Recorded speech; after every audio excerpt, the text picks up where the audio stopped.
Jeudi et moi avons traîné nos pieds endoloris après avoir passé la journée à fouiller ce centre commercial. Mes jambes sont en feu. Je ne pense pas pouvoir marcher plus loin que ça. Qui fait une publicité sans spécifier un magasin? Je n'arrive pas à croire qu'on ait fait 10 magasins et qu'on ne la trouve pas. Essayons ce dernier magasin. Si elle n'est pas là, on prend un Uber et on rentre à la maison. Nous sommes entrés dans le magasin en gardant le dernier espoir. Et elle était là, majestueuse sur l'étagère. Nous avons couru jusqu'à l'étagère et Jody étant Jody, s'est mise à pleurer. Elle est si belle! Nous l'avons enfin trouvée, la collection de poupées Baby Stella. Nous avons rapidement apporté Stella à la caisse, puis nous sommes sortis du magasin comme des championnes du monde tenant un trophée, sachant que tout le monde nous regardait comme si nous étions folles. Comme si nous nous en soucions. Bonjour, je m'appelle Léa et voici ma meilleure amie Jody. Je la connais depuis toujours, nous avons grandi ensemble dans le même quartier. Tant que Jody et moi sommes ensemble, rien n'a d'importance, quelles que soient nos manigances. Nous avons juste obtenu la poupée parfaite pour compléter notre collection de poupées. C'est tout ce qui comptait. Ce n'est pas facile de trouver quelqu'un qui partage nos hobbies bizarres. Jody est la reine de tout, et elle m'a toujours poussée à être une meilleure version de moi-même. Lorsqu'elle est devenue capitaine de l'équipe de natation, elle m'a toujours encouragée à rejoindre l'équipe. Il s'est avéré que j'adorais nager. Le lendemain, nous sommes venus à la piscine pour voir Dee, notre membre de l'équipe, faire une nage sur le dos parfaite. Bon travail, Dee. Il nous a ensuite rassemblés et a annoncé la prochaine compétition de natation synchronisée. Naturellement, Jody s'est assurée d'une position, et elle peut aussi choisir l'autre. Monsieur, c'est facile, c'est Léa. Je sais que vous deux êtes très proches, mais il faut plus que ça. Avec tout le respect que je vous dois, croyez-moi monsieur, Léa est parfaite pour cette position. Il s'agit d'un duo synchronisé. À qui d'autre pouvez-vous faire confiance si ce n'est à ma meilleure amie? J'étais contente que Jody ait autant confiance en moi, mais aussi anxieuse. Je n'ai jamais participé à des championnats nationaux, mais c'est une grande opportunité, et je ne l'ai jamais considérée comme acquise. Je vais faire de mon mieux pour prouver ma valeur.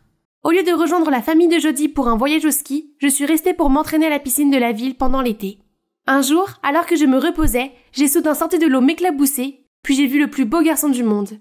Il sortait de la piscine, et j'avais l'impression que le soleil rayonnait sur sa peau. Je l'ai regardé grimper à l'échelle des maîtres nageurs et mettre un badge au nom Evan. J'ai l'impression d'avoir trouvé le nom de mon futur mari. Et maintenant, il est temps de montrer ce dont sa femme est capable. J'ai montré mes meilleurs mouvements, mais il m'a à peine regardé.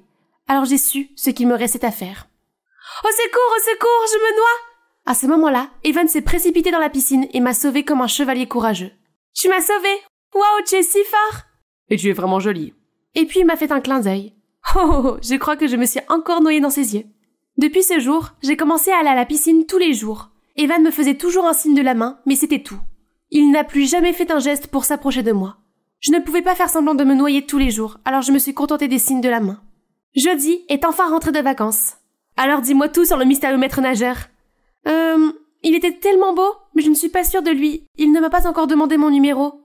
Tu aurais dû monter sur l'échelle et dire « Hey monsieur, tu m'aimes bien ou pas ?» Parce qu'elle t'empresse. C'est vraiment ce que tu ferais. Exactement. Hier, j'étais au centre commercial avec ma mère et j'ai vu un garçon, Marc, au stand de crème glacée. Il était absolument magnifique. Je me suis approchée de lui, j'ai pris son téléphone, j'ai mis mon numéro et je lui ai dit de m'appeler. Et il l'a fait cette nuit-là. Waouh! Est-ce que ça marcherait avec Evan? Il n'y a qu'une seule façon de le savoir. Le lendemain, j'ai pris mon courage à deux mains et je suis allée voir Evan. Bonjour. Léa, c'est ça? Oui, comment vas-tu? Bien. Et allons sur la chaise du maître nageur, il y a de l'ombre là-bas. Il m'a tendu la main pour m'aider à monter. En fait, je voulais te parler plus tôt, mais c'était super occupé ici ces derniers jours, tu sais. Oh, c'est ça. Je me suis assise à côté d'Evan, qui était très attentif à tout ce qui se passait dans la piscine. Nous avons parlé, nous avons ri, et j'ai même senti ses doigts effleurer les miens. Parler avec lui était tellement amusant que j'en ai oublié ma mission. Lui demander son numéro. Ce n'est pas grave, nous avions beaucoup de temps pour cela. Mais tout cela a disparu quand je suis arrivée à la piscine le lendemain, et il n'était pas là les jours suivants. Il n'y avait toujours aucun signe de lui. Il est venu et reparti comme un rêve fiévreux, me laissant endolorie par une fièvre rapide de premier amour. Eh bien, c'est sa perte. Il a eu tout l'été pour t'inviter à sortir et il ne l'a pas fait. Bon débarras. Oui, mais j'aurais dû l'inviter à sortir comme tu l'as suggéré. Allez, oublie-le. Maintenant, concentrons-nous sur un sujet important. Mon anniversaire. Comme toujours, ce sera le plus grand événement avant la reprise des cours. Et tu sais quoi? Marc va m'accompagner. Ouh, Marc le rêveur vient? J'ai hâte de le rencontrer. Comme Jody l'a décrit, ses parents n'ont pas économisé leur effort. Sa fête était remplie de tous ses amis de l'école et de ses cercles sociaux que je n'avais jamais vus auparavant. Mais au milieu d'eux, il y avait... Pendant une seconde, j'ai eu l'impression de rêver, comme si j'avais passé tout l'été à rêver de ce visage. Evan était là, en chair et en os. J'étais sur le point de l'affronter. Tu es venue? Léa, je te présente Marc. Marc, c'est Léa, ma meilleure amie. Quoi? J'avais la tête qui tournait. Donc, Evan était aussi le Mark dont Jody avait parlé tout l'été? Comment est-ce possible? Quand Jody s'est occupée des autres invités, je l'ai traîné jusqu'au coin de la rue. Evan, que fais-tu ici après avoir disparu pendant tout ce temps? Et Mark, c'est quoi ce nom? En fait, je m'appelle Mark. La piscine n'avait pas les moyens de me faire un nouveau badge, alors elle m'a fait porter un vieux badge d'un ancien employeur. Et j'ai pris le poste de maître nageur pendant l'été. Les choses se sont précipitées, j'ai donc oublié de te dire. Je n'ai jamais eu l'intention de faire du mal à une belle fille comme toi. Quoi, non? Tu n'as plus le droit de flirter avec moi. Des meilleures copines qui aiment le même mec. Quelle histoire dramatique. Non, les sœurs d'abord. Jody était avec lui, alors je ferais mieux de rester à l'écart. C'est vrai, il n'y a pas d'autre solution. La décision étant prise, j'ai essayé de retenir mon cœur douloureux pour dormir. Jusqu'au lendemain à l'école, j'étais devant mon casier quand quelqu'un m'a fait sursauter. Hey Léa, c'est super de te revoir. Evan? Mark? Pourquoi es-tu ici? J'étudie là maintenant. Je pourrais nager dans tes beaux yeux tous les jours. À bientôt ma belle. C'est pas bon. Léa, qu'est-ce qui se passe? Pourquoi Mark te regardait-il comme ça? Oh non, elle a vu ça? C'est ça. Il vaut mieux qu'elle l'apprenne par moi et pas par quelqu'un d'autre. Je l'ai emmenée dans un endroit calme et je lui ai tout expliqué. La tête qu'elle faisait n'était pas rassurante. Donc, tu dis que Mark est Evan, le maître nageur? Alors, allons à la piscine pour vérifier. Je te l'ai déjà dit, il ne travaille plus là-bas. Nous pouvons demander à Mark directement. Pardon? Lui demander? Désolée, je ne suis pas comme toi pour poser ce genre de questions. Qu'est-ce que ça veut dire? Je vois juste que tu cherches des excuses pour me voler mon copain. Arrête d'être délulu. Quoi? En parlant de délulu, Mark n'est pas encore ton petit ami. Voyons qui peut le gagner. Défi accepté, meilleur ami. Je n'arrivais pas à croire ce que j'ai entendu. Jody avait pensé de moi de cette façon pendant tout ce temps. Le lendemain, en arrivant à l'école, j'ai vu Jody et ses autres amis défiler dans le hall. Mark, fais en sorte que ce sourire soit toujours sur ton visage, parce que when you smile, the whole world stops and stares for a while. Classique Jody, mais les choses tapent à l'œil ne brillent pas. Puis je me suis approchée d'eux et j'ai fait semblant de m'évanouir pour tomber dans les bras de Mark. Et son galant m'a rattrapé avant de savoir ce qui s'était passé. Oh, tu m'as encore sauvée. Comment pourrais-je te rendre l'appareil, mon amour? Je pouvais voir le feu brûler dans les yeux de Jody. Au déjeuner, je suis allée à la cantine avec Mark. J'ai senti la distance qui nous sépare, mais c'est agréable de parler à nouveau à Mark/Evan. Mais Jody a surgi de nulle part et s'est assise à côté de lui. Bonjour Mark. Elia? Fais attention à ce que tu manges, Mark. Tu sais qu'une fois, elle avait tellement faim qu'elle a volé la nourriture de son copain pendant qu'il était aux toilettes? Alors, tu sais que Jody avait l'habitude de dévorer toute la dinde au Thanksgiving? Elle avait bibi dans la piscine la semaine dernière, tu le sais? C'est juste un accident. Et toi, tu as brûlé le sac Gucci de ta mère et tu l'as mis sur le dos de ton frère. Et toi, tu as encore besoin que ta mère te chante une berceuse tous les soirs. J'aimerais que les élections présidentielles soient aussi excitantes que les bagarres entre filles. Trop frustrée, j'ai dévoilé tous les secrets que nous avions gardés ensemble depuis notre enfance, jusqu'à ce que les professeurs nous en empêchent. Nous devions nettoyer chaque coin de la piscine en guise de punition. Laisse-moi t'aider, Jody. Merci, meilleur ami. Ouais, meilleur ami de mon cul. Et c'est ainsi que la Troisième Guerre mondiale s'est poursuivie. Toute l'école s'est mise à siffler à propos du célèbre duo d'amis de l'école qui se mettaient à aboyer l'un contre l'autre. Demande d'abord à ta reine des abeilles. Un jour, Mark est venu me trouver et nous avons discuté pendant un moment. Je suis désolée. Je pense que je suis responsable de ce qui se passe entre toi et Jody. Non, ce n'est pas ta faute. C'est juste un truc de fille, tu sais. Puis venant de nulle part, Jody entre en trombe. C'est toi? Tu as déchiré mon projet de présentation de natation à l'entraîneur, c'est ça? De quel charabia tu parles? Le projet était juste là, sur cette table. Mais quand tu es arrivé, il a disparu. Nous avons trouvé ceci près de ton gazier. Qu'est-ce que c'était? C'est un morceau de papier du brouillon de Jody? Je ne l'avais jamais vu avant, et encore moins déchiré. Je l'ai vu de mes propres yeux. Ose pas le nier. Mais je suis avec Mark depuis tout ce temps. Je ne peux pas faire ça. Je viens d'arriver, donc je ne suis pas sûre. Toi. Assez de mensonges. Tu ne seras plus accepté dans notre équipe. Dégage. Quoi? Tu ne peux pas. Je suis ta partenaire pour la prochaine compétition. Bien sûr que je peux. Je suis la capitaine de l'équipe. Eddie sera ma partenaire. Tout se passait si vite. J'avais la tête qui tournait. Qu'est-ce qui se passait? Je n'ai jamais fait de telles choses. Mais, Mark, pourquoi il ne m'a pas défendue alors qu'il savait que j'étais innocente? Est-ce que ça valait la peine de se battre pour ce type? J'avais l'impression d'avoir tout perdu. Ma meilleure amie, ma position. Alors que tout allait déjà mal, ma mère a frappé à ma porte pour m'annoncer une terrible nouvelle. Hé, qu'est-ce qui se passe entre toi et Jody? Rien. Rien? Alors pourquoi elle brûle tes poupées? Quoi? J'ai regardé par la fenêtre et je l'ai vue brûler notre collection. J'ai immédiatement couru chez elle. Jody, non, s'il te plaît! Elle n'a pas arrêté. Elle a tout laissé brûler. Et c'est fini. Notre amitié a été réduite en cendres, comme nos poupées. Quelques jours plus tard, Jodie et Mark ont officialisé leur relation. Thanksgiving arrive, mais je me sens plus seule que jamais. Non pas parce que Mark a choisi Jodie, mais à cause de notre amitié mourante. Je suis donc allée à la piscine de la ville. En me laissant flotter dans l'eau, j'ai entendu une voix très familière. Léa, c'est toi? Oh mon Dieu, j'espérais te rencontrer ici. Ne me parle même pas, espèce de diable! Est-ce que je t'ai fait quelque chose de mal? Je sais que je... Tu demandes? Tu as oublié ce que tu m'as fait il y a quelques jours?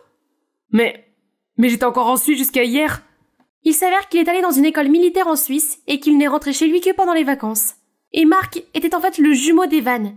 J'avais donc été trompée pendant tout ce temps. La nouvelle m'a fait l'effet d'un électrochoc. Toutes les émotions refoulées sont sorties en même temps que les larmes. Evan m'a prise dans ses bras et a écouté chaque mot. Je suis désolée, mon frère a dû jouer avec vous. Je vais m'occuper de ça, je te le promets. Quelques jours plus tard, Evan m'a demandé d'aller au café près de l'école pour parler de la vérité qu'il a apprise. Nous sommes entrés et avons vu Jodie assise avec son nouveau petit ami et sa nouvelle meilleure amie. J'étais sur le point de partir, mais Evan m'a fait revenir en arrière. Fais-moi confiance. Puis il m'a pris les mains et m'a emmené vers eux.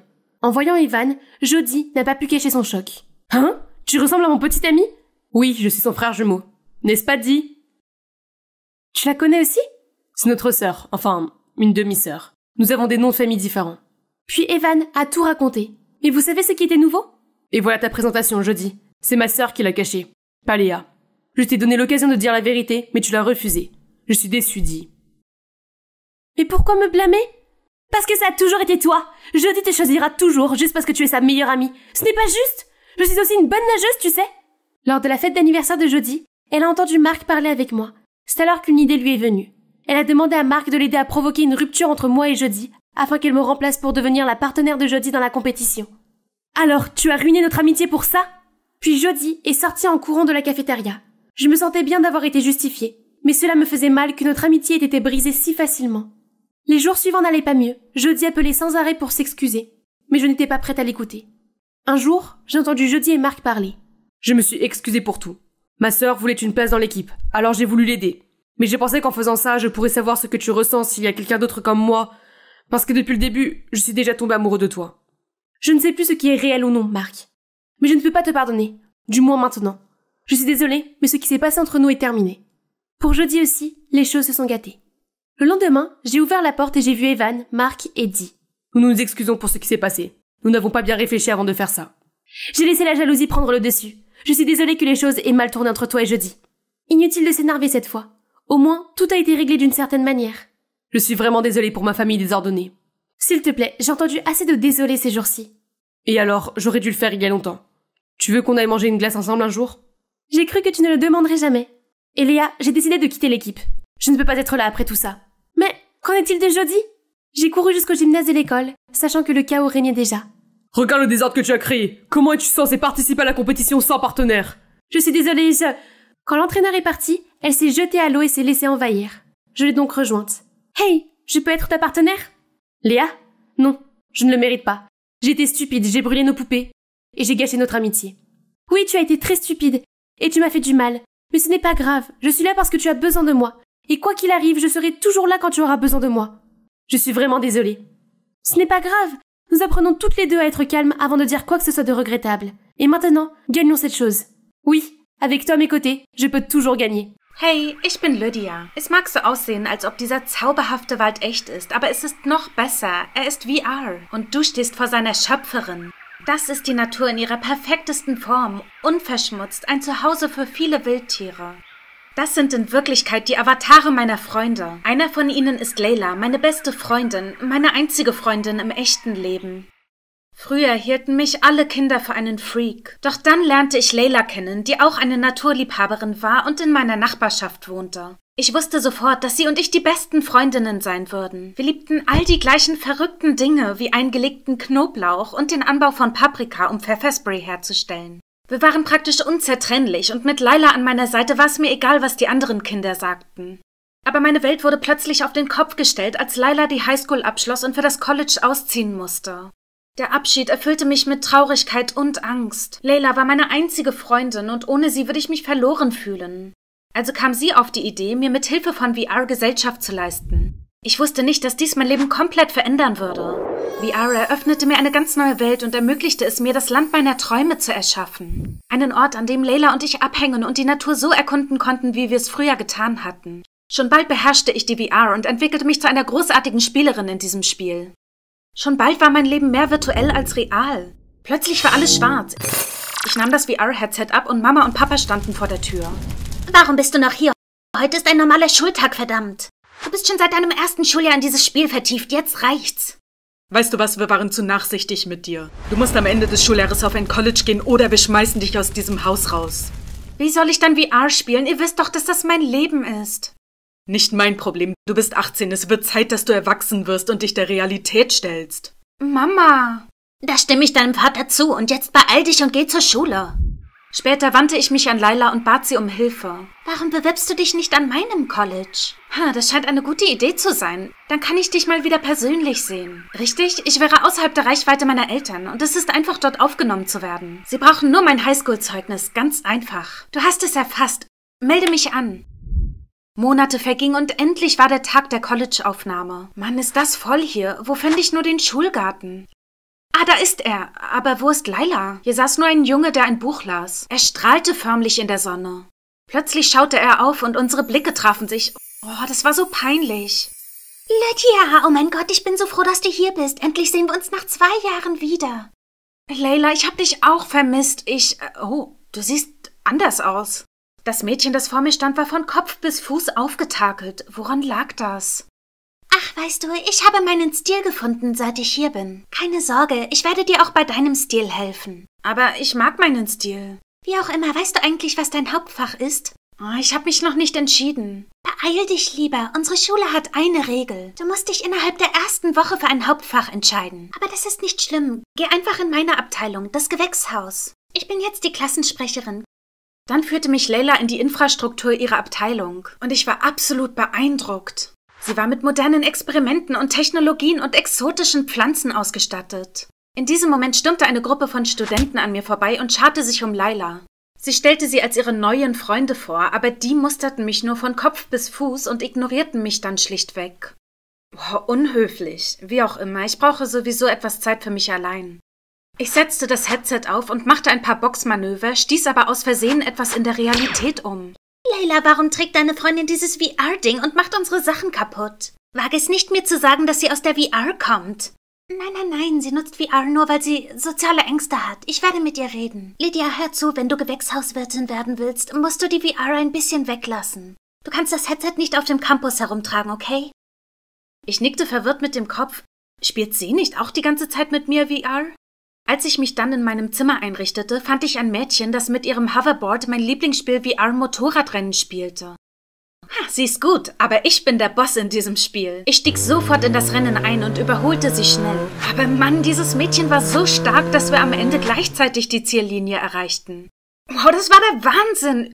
Übrigens, ich bin Lydia. Heute ist mein erster Tag in dieser Schule. Bist du meine Mitbewohnerin? Ja, ich bin Kristen, Klassensprecherin der VR-Abteilung. Du scheinst dich mit VR sehr gut auszukennen. Wie lange spielst du schon? Ich bin ziemlich neu. Ich habe erst vor 2 Jahren angefangen. Wow, du hast es drauf, Mädchen. Willst du in unsere Abteilung? Am nächsten Tag führte mich Kristen durch die VR-Abteilung, die voll mit den neuesten technischen Geräten war. Mann, das ist so krank. Jede Woche haben wir eine Ausstellung mit neuen VR-Technologien. Und wir interagieren hauptsächlich in der VR. Wir brauchen keine peinlichen Konversationen im echten Leben. Außerdem nimmt unsere Abteilung am jährlichen Kreativitätswettbewerb der Schule teil, bei dem es $10.000 zu gewinnen gibt, die wir für die Entwicklung moderner VR-Technologie nutzen könnten. Wow, dieser Ort war der Himmel. Stell dir vor, du würdest den ganzen Tag VR spielen. Heiliger Strohsack, kann das sein? Was war ich nur für ein Glückspilz? Soccer Shots Enhanced? Ich stieg sofort in das Spiel ein und schoss ein Tor. Moment, hatte ich was kaputt gemacht? Ich nahm mein Headset ab und sah einen Mann, der sich vor Schmerzen krümmte. Oh Gott, es tut mir so leid. Keine Sorge, mir geht's gut. Sehr gut. Sein Gesicht kam mir furchtbar bekannt vor. Oh, ich kenne dich noch aus dem Schulgarten von neulich. Ja, das war ich. Ich bin Marshall. Denkst du darüber nach, dich bei VR zu bewerben? Ja, ich bin Lydia. Lydia, ich glaube, dir wird's hier gefallen. Ich spürte plötzlich, wie mein Gesicht heiß wurde, als ich von einem Anruf von Layla gerettet wurde. Ich entschuldigte mich schnell und lief ihr direkt in die Arme. Hey, ich hab dich schon überall gesucht. Du musst heute Abend zur Willkommensparty gehen. Nein, keine Party. Ach komm schon, ich stell dir unsere Forschungsgruppe vor. Du hast doch schon von dem Kreativitätswettbewerb für die Abteilung gehört, oder? Die Gewächshausabteilung ist dabei, um ihn zu gewinnen. Aber Kein Aber, machen wir uns bereit. auf der Party schleppte Laila mich dorthin, wo die Gewächshausleute abhingen. Aber sie starrten mich immer noch an. Ich sollte einfach gehen, aber auf dem Weg nach draußen stieß ich mit Marshall zusammen. Hey Lydia, ich hab dich gesucht. Du hast dieses Taschentuch in der VR-Abteilung verloren. Es ist von deiner Großmutter, richtig? Oh mein Gott, danke. Aber woher weißt du, dass es von meiner Oma ist? Ich hab nur geraten. Ich hab deine Initialen drauf gesehen. Hey, verschwindet ihr VR-Freaks? Hört auf, mit unserem neuen Mitglied zu reden. Bist du sicher? Heute Morgen schien sie von all unseren Geräten sehr angetan zu sein. Wovon redest du? Lydia, erklär mir das. Worüber soll ich denn reden? Dein Erbsenhin kann nicht zwischen den Zeilen lesen, was? Laila stürzte sich auf Kristin und es kam zu einer Schlägerei zwischen den beiden. Deshalb passe ich nicht in gesellige Runden. Hey, willst du hier raus? Oh Gott, ja bitte. Marshall erklärte, dass es Streit zwischen den Abteilungen VR und Gewächshaus gab. Sie lagen in vielen Dingen Kopf an Kopf, vor allem beim Stipendienwettbewerb. Aber manchmal gingen beide zu weit. Das Gewächshaus brachte Insekten in die Räume der VR-Anlage, die alle Kabel zerfraßen. Um es ihnen heimzuzahlen, pfuschte VR am Wassersystem im Gewächshaus herum, was zu einem Wasserausfall führte und Dutzende von Pflanzen tötete. Und natürlich gingen sich die Präsidentinnen, Laila und Kristin, ständig gegenseitig an die Gurgel. Mist, ich hatte vor, VR als Hauptfach zu wählen, aber dann würde ich mich zu ihrem Feind machen. Was soll ich denn jetzt nur tun? Ich versuchte mich wieder der VR zuzuwenden, um mich abzulenken, aber ich konnte mich kaum konzentrieren. Lydia, warum steckst du mit dem Kopf in den Wolken? Ich habe nachgedacht. Ich will in die VR-Abteilung. Gewächshaus ist gut, aber ich bin mir nicht sicher, ob das was für mich ist. Ist okay, ich unterstütze dich immer, egal wie du dich entscheidest. Folge einfach dem, was sich in deinem Herzen gut anfühlt. Oh, sie hatte mich über all ihre Rivalitäten gestellt. Sie hatte sich doch nicht so sehr verändert. Am nächsten Morgen wollte ich mich bei der VR-Abteilung bewerben, als ich Laila sah. Hey Laila, ich habe meine Entscheidung getroffen. Ich habe mich für die VR-Abteilung beworben. Was? Das kann doch nicht dein Ernst sein. Wenn du dich für VR entscheiden würdest, würdest du deinen Traum wegwerfen und in einer unrealistischen Fantasie leben. Unwirklich? Es ist realer als dein cooles Mädchen mit heißen Freunden-Ding, das du da hast. Und warum sagst du mir, ich solle meinem Herzen folgen, wenn du das offensichtlich nicht willst? Das habe ich dir gesagt. Ich nickte verwirrt mit dem Kopf. Vielleicht ist mir die Zunge verrutscht oder so. Denk einfach nochmal drüber nach. Irgendetwas war nicht in Ordnung. Ich schwöre, gestern wirkte sie wirklich aufrichtig. Als ich eines Tages in mein Wohnzimmer zurückkam, stellte ich fest, dass mein Headset kaputt war und sich nicht mehr einschalten ließ. Wer hat das getan? Vor lauter Aufregung fiel mir nur eine Person ein, die mir helfen konnte, es zu reparieren. Marshall. Es würde ein paar Tage dauern, es zu reparieren. Oh nein, ich konnte keinen Tag ohne VR überstehen. Ich denke, du wirst schon etwas zu tun finden. Was denn zum Beispiel? Du kannst gerne hier abhängen. Verdammt, dieser Kerl ist frech. Plötzlich klingelte Marshalls Telefon und er entschuldigte sich für ein paar Minuten. Ich sah mich in seinem Zimmer um und bemerkte 2 VR-Headsets auf dem Tisch. Vielleicht würde es Marshall nichts ausmachen, wenn ich mir ein Ersatzgerät ausleihen würde, oder? Als es anging, erschien mein eigener Wald vor mir. War er mir gefolgt? Ich klickte auf sein Profil, um zu sehen, dass er als Laila angemeldet war. Meine Freundin Laila. Die Laila, mit der ich gesprochen hatte, war also gar nicht die echte Laila, sondern Marshall? Wie lange ging das schon so und kannte Marshall mich von Anfang an? Lydia? Ich nahm das Headset ab und sah Marshall, der fassungslos dastand. Was soll das? Erklär's mir, sofort. Alles fing damit an, dass die teure Drohne meiner Abteilung auf dem Dach des Gewächshauses hängen geblieben war. Laila war da oben, also flehte ich sie an, sie mir zurückzugeben. Sie stimmte nur unter einer Bedingung zu. Ich musste ihren VR-Account benutzen, um mit dir zu spielen, ohne dir das zu sagen. Zuerst hatte ich das nur als Teil des Deals. Aber nach einer Weile fand ich, dass du das lustigste, klügste und kreativste Mädchen bist und ich konnte nicht anders, als weiter Zeit mit dir zu verbringen.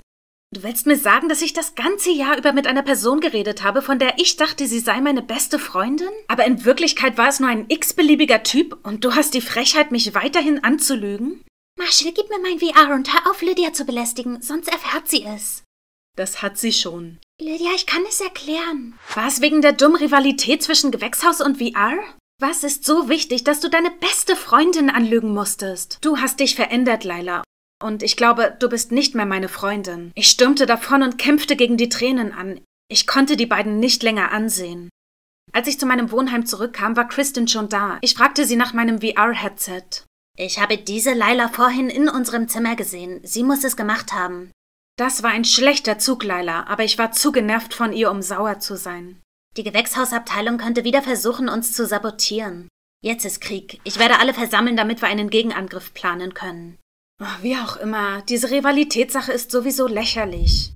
An meinem ersten VR-freien Tag war ich die einzige Person in meiner Klasse ohne Headset.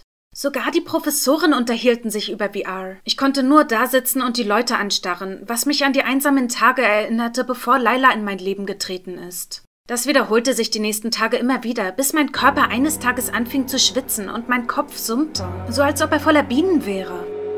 Herr Professor, ich fühle mich nicht gut. Ich muss zurück in meinen Schlafsaal. Aber er zuckte nicht mit der Wimper. Niemand tat das. Außer diesem Kerl. Hey, brauchst du eine Aspirin? Er streckte seine Hand aus, aber es war nichts da. Eine virtuelle Pille? Ernsthaft? Nein, die funktioniert nicht. Oh Mann, so ein Mist. Ich versuchte aufzustehen, aber mein Körper wurde schwer und schwach. Ich rief immer wieder nach Kristen quer durch den Raum, aber es nützte nichts. Wenn nur Layla hier wäre, um mir zu helfen. Nein, Lydia, das schaffst du schon alleine. Ich lehnte mich an die Wand, um mich abzustützen und machte mich langsam auf den Weg zurück zum Schlafsaal, aber meine Knie zitterten und ich brach zusammen. In diesem Moment kam jemand, der mich in die Arme nahm und aufhob. Ich wachte mit starken Kopfschmerzen auf und sah Marshall, der mich mit einem feuchten Handtuch beruhigte. Hey, du bist wach. Hier, trink etwas Suppe und nimm etwas Medizin. Was machst du denn hier? Ich wollte dir deine VR zurückgeben, aber ich habe gesehen, dass du zusammengebrochen bist, also habe ich dir ins Bett geholfen. Ich weiß, dass du jetzt nicht mit mir reden willst, aber es war dringend, also... Danke, Marshall. Ich warf mich in seine Arme und brach in Tränen aus. Ich dachte, niemand würde mir helfen. Er legte seine Arme um mich und ich fühlte mich endlich sicher. Am nächsten Tag fühlte ich mich dank Marshall viel besser, also ging ich zum Kreativitätswettbewerb der Abteilungen. Die Gewächshausabteilung präsentierte ihre neu gezüchteten Pflanzenarten und erhielt die bisher höchste Punktzahl. Die VR-Abteilung hingegen hatte nicht so viel Glück. Unsere neueste Entwicklung im Bereich der Headsets, explodierte. Kristen nahm es nicht gut auf. Ich versuchte sie zu trösten, aber sie ließ mich einfach abblitzen und stürmte davon. Plötzlich stürzte Layla auf mich zu und zog mich in eine Ecke. Lydia, ich wollte mich nur entschuldigen. Seitdem ich hier bin, stehe ich in der VR-Abteilung im Mittelpunkt. Und das hat mich so sehr mitgenommen, dass ich das VR-Spielen mit dir aufgeben musste. Ich weiß nicht, Layla. Warum konntest du mir das nicht einfach sagen? Ich wollte nicht, dass du allein bist. Du warst immer online, also hast du wohl zu Hause keine Freunde gefunden. Das ist wahr. Das mag lächerlich klingen, aber erst jetzt habe ich erkannt, dass VR nicht alles ist. Keine virtuelle Realität kann die reale Welt ersetzen. Und eine echte Freundschaft geht durch alle möglichen Höhen und Tiefen, aber sie bleibt bestehen, genau wie du und ich. Ich bin froh, dass du das einsiehst. Und du sollst wissen, dass ich dich unterstützen werde, egal wofür du dich entscheidest. Bedingungslos. Danke, aber hey, warum hast du mein VR-Headset kaputt gemacht? Deine VR? Nein, ich war's nicht, ich schwöre. Warum hat Kristen es dir dann in die Schuhe geschoben? Ich rannte zu meinem Schlafsaal, um Kristen zur Rede zu stellen, aber sie war nicht da.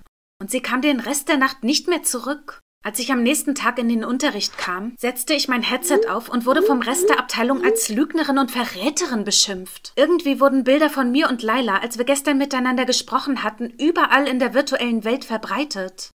Wie dreist von dir, hierher zurückzukommen. Wir wissen bereits, dass die Gewächshausabteilung dich benutzt, um uns auszuspionieren. Du warst es, die unsere Erfindung beim Abteilungswettbewerb manipuliert hat. Wie hätte sie sonst explodieren können?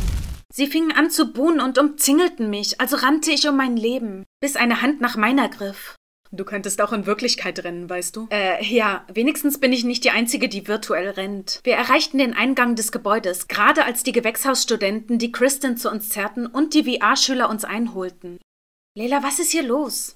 Wir haben dieses Mädchen dabei erwischt, wie sie mit ihrem Hoverboard ein Feuer in unserem Gewächshauslabor angezündet hat und dann versucht hat, vom Tatort zu fliehen. Was? Warum solltest du das tun? Das war nicht mit Absicht, okay? Dann sag uns die Wahrheit, jetzt! Okay, also einen Tag vor dem Wettbewerb der Abteilung habe ich heimlich eine Änderung am VR-Modell vorgenommen. Aber irgendwie hat das einen Fehler verursacht und wir haben den Preis verloren. Ich war so wütend, dass ich beschlossen habe, es an dieser Gewächshausbande auszulassen. Letzte Nacht habe ich mich in euer Labor geschlichen und versucht, euch all eure Forschungsergebnisse wegzunehmen. Aber plötzlich überhitzte sich mein Hoverboard und explodierte, wodurch sich ein Feuer überall ausbreitete. Ich bin ausgeflippt und abgehauen und naja, den Rest kennt ihr ja. Ja, dank dir ist unser Labor bis auf die Grundmauern niedergebrannt. Du hast Glück, dass niemand verletzt wurde. Und du hattest die Frechheit, Lydia die Schuld daran zu geben, dass der Wettbewerb verloren wurde? Das musste ich, sonst wäre mir die ganze Abteilung auf den Fersen. Und nicht nur die VR-Abteilung, jetzt waren alle wütend auf diese verrückte, manipulative Hexe. Was ist mit meinem VR-Headset? Hast du es auch kaputt gemacht? Das war doch nur ein kleiner Trick, um dich und Lila zu einem Streit zu bewegen. Du gehörst doch zur VR-Abteilung, das heißt, du kannst dich doch nicht mit der Gewächshausabteilung anfreunden. Stimmt's, Jungs? Jungs? Diesmal bist du zu weit gegangen, Kristen. Und diese Rivalitätssache ist sowieso lächerlich. Sieh dir an, wohin sie dich gebracht hat. Die VR-Studenten hätten nicht mehr zustimmen können. Sie stimmten sofort dafür, Kristen von ihrer Rolle als Klassensprecherin abzusetzen, bevor sie der Verwaltung übergaben. Dann entschuldigten sie sich in Kristens Namen und boten an, der Gewächshausabteilung beim Wiederaufbau des Labors zu helfen. Natürlich stimmten Lila und die Gewächshausabteilung zu. Es sah aus wie der Beginn einer wunderbaren Partnerschaft. Innerhalb weniger Monate wurde das Gewächshaus in Zusammenarbeit mit der VR-Abteilung komplett umgestaltet und erneuert. Die Fehde zwischen den beiden Abteilungen wird nicht einmal mehr erwähnt. Und ich hatte mich auch bei der Gewächshausabteilung beworben. Das Doppelstudium war schwierig, aber ich hatte die Unterstützung von Lila und Marshall und unseren Freunden in beiden Abteilungen. Apropos Marshall, er wollte mich an einen besonderen Ort in der realen Welt bringen. Er hielt mir die Augen zu und führte mich dorthin. Ich hätte schwören können, dass ich in der VR-Welt war, aber das war ich nicht. Ich konnte die Blumen, das weiche Gras und Marshalls warme Hand, die meine hielt, fühlen und riechen. Lydia, ich wollte dir das schon lange sagen. Ich will nicht dein virtueller Freund sein oder überhaupt ein Freund im echten Leben. Ich wollte mehr, also würdest du gerne meine Freundin sein? Soll das ein Witz sein? Ja, ja, ja.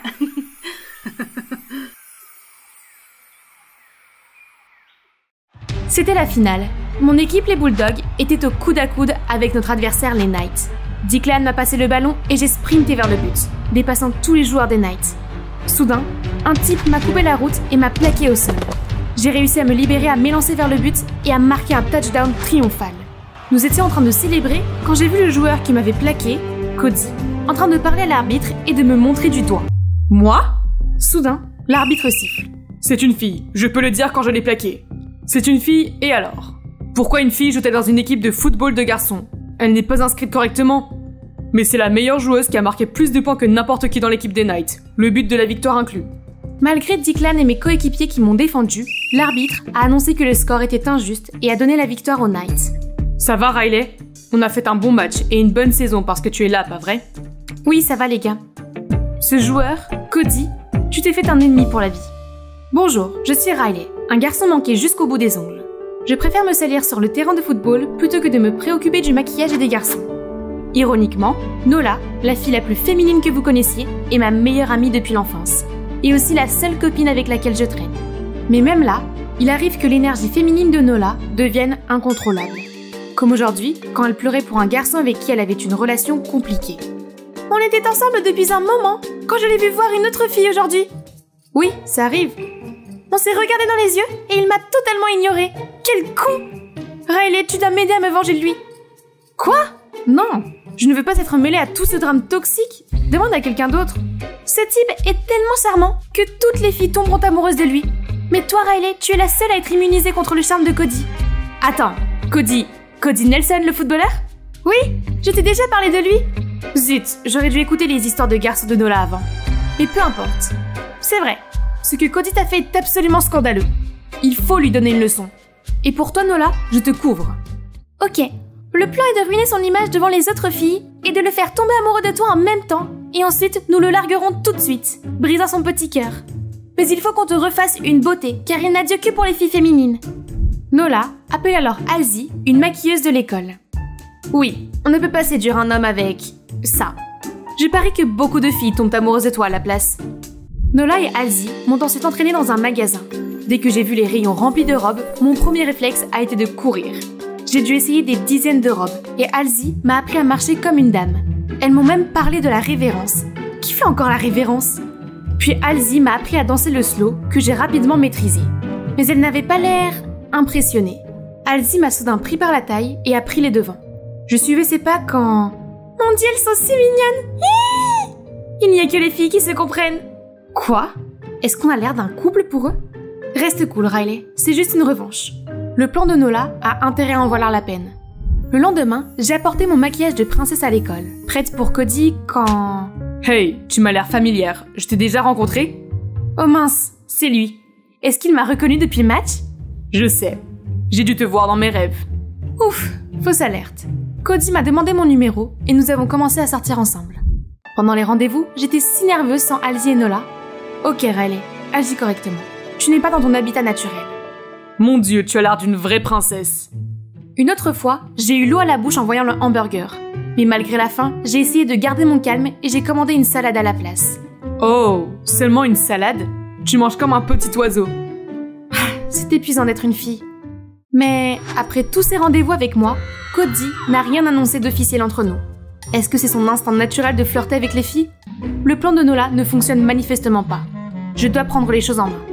J'ai donc secrètement versé de la poudre d'ostrogène dans la boisson de Cody et j'ai dit à Nola pour qu'elle vienne voir le spectacle.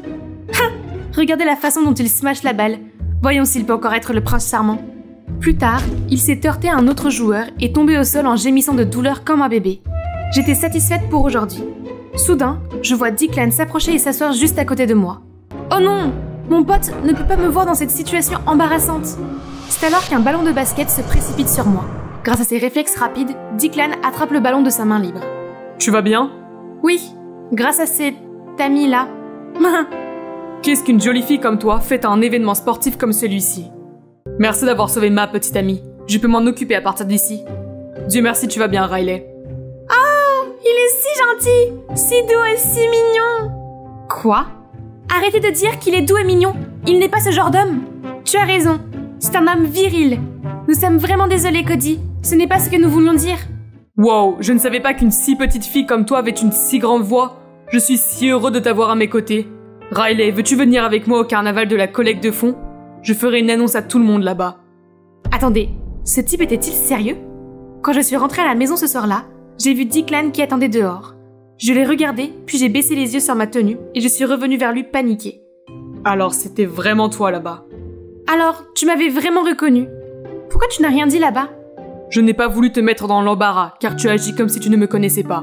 Bref, quand as-tu commencé à sortir avec Cody? Pourquoi changer autant pour lui? J'ai tout expliqué à Declan. L'histoire de la vengeance de Nola et le fait que je fais ça pour me venger de Cody qui nous a enlevé notre championnat. Eh bien, les Bulldogs ont eu tort de te laisser jouer. C'était une finale masculine. Je m'en fiche, il doit payer pour ça. Puis je suis rentrée en trombe à l'intérieur. Il faut que je tienne bon. Mais Nola était déjà là, assise sur mon lit. J'ai tout entendu. C'est donc pour ça que tu as été soudainement intéressée par le plan? Quoi qu'il en soit, ton objectif principal est de ruiner la réputation de Cody. Il ne faut surtout pas se laisser distraire. Ok, je suppose que je dois aller au carnaval avec Cody alors. Le jour du carnaval, j'ai vu Cody qui m'attendait à l'entrée. Mais je ne pouvais pas me montrer comme ça sans Halsey. Elle dansait de tout son cœur à Coachella en Californie à ce moment-là. Soudain, Cody et moi nous sommes regardés dans les yeux. J'ai cherché la sortie la plus proche, mais Cody arrivait rapidement. Soudain, j'ai senti un bras s'enrouler autour de ma taille et me retourner. C'était Declan. J'ai vu Cody abandonner et s'éloigner. D'autres filles essayaient de l'approcher mais il les refusait. Est-ce qu'il me cherchait encore? Peut-être qu'il n'est pas le méchant que Nola m'a décrit. Tu vois, il ne mérite pas toute cette vengeance contre lui. Ouais, je ne m'attendais pas à ça. Il a l'air de beaucoup t'aimer, et tu devrais arrêter ça et être toi-même. Declan et moi avons partagé un bref moment de silence. Sous la lumière du soleil couchant, Declan avait l'air si... charmant. A-t-il toujours été comme ça? Tu as soudain remarqué à quel point je suis beau? Je veux dire que oui, tu pourrais être un bon parti. Comment personne ne s'est encore intéressé à toi? Peut-être que oui, mais aucun d'entre eux n'a jamais été assez intéressant. En plus, j'ai déjà des vues sur quelqu'un d'autre. Je dois aller manger un morceau. Je meurs de faim, bye! Declan est juste un pote que je connais depuis longtemps. Pourquoi je sentais des papillons dans mon ventre? Ah! Oh, ce n'est que toi. Mission réussie! Hein? Je viens de voir Cody t'afficher comme sa petite amie officielle. Nola avait raison. Cody a publié son annonce officielle à notre sujet. Maintenant, tout ce que tu as à faire, c'est de le larguer en public. Nola, il faut que je te dise quelque chose. Ça dure depuis trop longtemps. J'en ai marre de tout ça. Et je ne pense pas que Cody soit un si mauvais garçon. Il l'est totalement. Tu ne tombes pas amoureuse de lui, non? Ne me déçois pas, Riley. Le lendemain matin, Nola a amené Halsey en disant que c'était la journée des échanges culturels aujourd'hui à l'école. L'endroit et le moment parfait pour larguer Cody. Trop fatiguée pour me battre avec Nola, j'ai dû accepter. À l'école, je suis tombée sur Declan. Il m'a demandé de me joindre à lui pour le concours de cuisine. C'était un peu gênant après l'avoir fui hier. Mais l'offre était si tentante, comment pourrais-je refuser? Je suis née pour ça. Nous étions les deux derniers en lice, mais Declan a abandonné et j'ai gagné. Je n'ai même pas réfléchi et je l'ai serré dans mes bras. Quand j'ai réalisé ce que j'avais fait, je l'ai lâché. Mais mon cœur battait la chamade. Était-ce l'adrénaline due à l'ingestion de 12 énormes burritos? Après la compétition, Declan et moi marchions pour digérer la nourriture quand nous sommes tombés sur Cody. 12 burritos XXL en 15 minutes? C'est toi qui as gagné? Cody? Non, c'est le sien. Qu'est-ce que tu fais avec lui de toute façon? Tu es ma petite amie. Tu ne connais même pas Riley pour ce qu'elle est. Elle est à moi. Attendez les gars. De quoi tu parles? Ne l'écoute pas, allons-y. Tu ne partiras pas avec lui. Qu'est-ce que tu veux dire? Stop! Lâche-moi, tu m'énerves. Ce type est complètement fou. Il faut qu'on y aille. Maintenant tu lui dis que je suis fou? Cody, Riley est la fille que tu as démasquée pendant le match Bulldogs contre Knight. Elle essaie juste de jouer les filles pour se venger de toi. Cody a été choqué et m'a regardé en attendant. C'est vrai, Cody. J'ai commencé tout ça pour me venger de toi. Ça me semblait tellement injuste. Je suis aussi bon que n'importe quel garçon sur le terrain. J'ai travaillé dur pour ce match et j'ai marqué le but de la victoire. Mais on me l'a enlevé. Riley, en fait, j'étais tellement stressée ce jour-là et les Knights perdaient. Mais je ne l'ai pas fait pour te discriminer. Je suis désolée de t'avoir fait ça.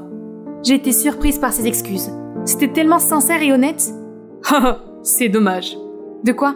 J'ai tellement craqué pour cette fille que tu es. C'est gentil, Cody. Je me rattraperai en me montrant sous mon vrai jour au bal de fin d'année. Et si tu aimes ce look maintenant, je sais à qui te présenter. Marché conclu. Au fait, si j'avais su plus tôt, je n'aurais pas agi si mal envers Declan. Il avait l'air vraiment blessé quand tu as choisi mon camp. Je me sentais horriblement mal pour Declan. Même s'il n'était pas d'accord avec ce que je faisais, il était toujours là pour moi. Mais j'ai agi comme si mon meilleur ami au monde était un con devant Cody. J'étais en train de me morfondre quand Halsey a débarqué et a demandé à dormir chez moi. Peu importe, fais comme chez toi. Laisse-moi tranquille, d'accord? En fait, je ne peux pas. J'ai vu la bagarre entre Declan et Cody. Je dois dire que j'admire Declan pour avoir dit ce qu'il pensait, contrairement à quelqu'un. Qu'est-ce que tu veux dire? Allez, tu aimes bien Declan, n'est-ce pas? Hein? Non, on est juste des potes. Ah ouais? Donc ce que tu ressens pour Declan est aussi le même que pour tes autres potes? Ce que Halsey avait dit m'a fait penser à des moments récents avec Declan. Quand il m'a protégée du ballon, quand il m'a prise dans ses bras au carnaval, et quand je l'ai accidentellement serré dans mes bras. Mon cœur s'est comporté de manière si bizarre. Mes sentiments pour Declan sont différents de ceux de n'importe qui d'autre. Idiote, tu l'aimes bien, mais tu as dû lui faire beaucoup de mal cet après-midi. Qu'est-ce que je dois faire? Pourquoi ne pas l'inviter au bal? C'est ça, je dois me racheter et me réconcilier avec Declan.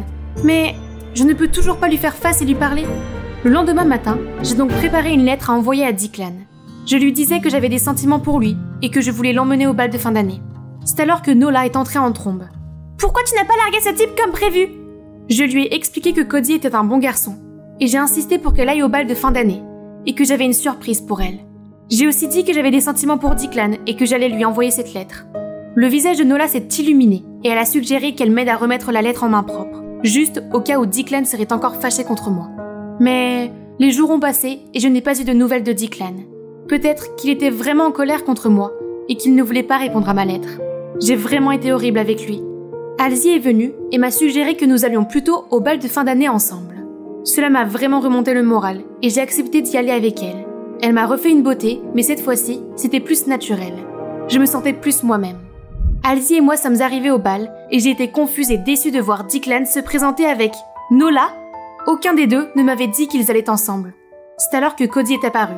Hey Riley, tu es superbe. Le look naturel te va vraiment bien. Merci. J'ai quelqu'un à te présenter. Tu es content maintenant, Riley? Sortant avec ton soi-disant ennemi, il s'avère que je ne te connaissais pas du tout. Après que je me sois épanchée dans cette lettre, il m'en veut encore au point de m'attaquer comme ça? Je n'ai pas supporté ça. J'ai riposté et nous nous sommes disputés. Assez! Qu'est-ce qui ne va pas chez toi, Declan? Tu n'as pas répondu à sa lettre et tu as encore l'audace de lui en vouloir? Quelle lettre? Halsey et moi nous sommes tournés vers Nola et après un moment de silence, Nola a éclaté en sanglots. Je te déteste, Riley! Tu avais promis de m'aider à me venger de Cody, puis tu m'as complètement abandonnée. Alors je n'ai pas donné la lettre à Declan. Nola, je ne t'ai jamais abandonnée. J'ai voulu te présenter à nouveau à Cody pour que vous puissiez tous les deux prendre un nouveau départ. Alors tu allais me présenter à Nola? Tu aimes son style, n'est-ce pas? Oui, mais elle pense que je suis un playboy et elle est allée jusqu'à créer tout ce complot de vengeance contre moi. C'est de ta faute si tu m'as couru après et que tu m'as laissé tomber pour une autre fille. Tu sais à quel point c'est décourageant? Je pensais que tu ne m'aimais pas, alors je suis passée à autre chose. J'ai juste essayé de jouer les difficiles. Seulement, si tu avais essayé un peu plus, je t'aurais laissé savoir. Je n'ai pas compris avant, mais je comprends maintenant. On peut recommencer? J'aimerais bien. Le DJ a commencé à jouer un slow, et Declan m'a soudainement entraîné à danser avec lui. Alors, cette lettre, qu'est-ce qu'elle dit? Elle disait que j'étais désolée de ne pas avoir réalisé mes sentiments plus tôt. Et puis, je t'ai avoué mon amour et je t'ai demandé de venir au bal. Alors, voici ma réponse. Riley, tu m'as plu dès que j'ai posé les yeux sur toi. Je voulais tout faire avec toi, je voulais sortir, je voulais jouer au football avec toi. Et je voulais être à tes côtés à chaque instant de ma vie. Je n'ai jamais pu comprendre ce que tu ressentais, alors j'ai caché mes sentiments pour toi. À ce moment-là, Declan et moi étions les 2 seules personnes au monde. Nous avons dansé toute la nuit et je me suis sentie complète. Et c'est pourquoi vous devriez parler avec votre cœur, tout le monde. Si vous voulez entendre mon histoire, commentez Hal's History et je vous verrai bientôt. Ok les animateurs, vous pouvez continuer.